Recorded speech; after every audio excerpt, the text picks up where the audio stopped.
Le procès du meurtre de la petite Fiona, on le suit, ce procès depuis le début de la semaine, vous le savez, dans Europe Midi.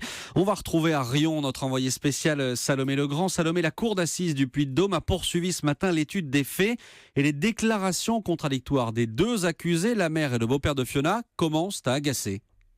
Ah oui, Maxime, l'avocat général particulièrement, qui lance « Il ne faut pas nous prendre pour des crédules, des naïfs ». Il le reconnaît, la colère l'emporte. « J'ai des enfants, j'en ai 4, accordez-vous sur les mensonges ».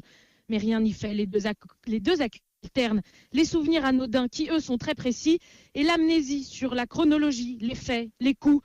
Ils annonnent « Je ne sais pas, je ne m'en souviens plus ». C'est possible. Alors Maxime, on a tout de même vécu deux instants de vérité ce matin. Le premier, quand Cécile Bourgeon assure qu'elle n'a jamais frappé Fiona, Maclouf marmonne « Tu ne dis pas la vérité ». Elle se tourne vers lui. C'est la première fois qu'ils se parlent directement et lui répond « Toi non plus, tu ne dis pas la vérité ». Un peu plus tard, le même Maclouf se lance dans l'insoutenable récit du dimanche matin quand, disent-ils, ils ont découvert que Fiona était morte. Il évoque un cauchemar, parle de ses tentatives pour la ranimer pendant qu'il la lave de son vomi. Les détails sont insupportables. Une partie du public pleure. Salomé Legrand en direct de Riom pour Europe 1.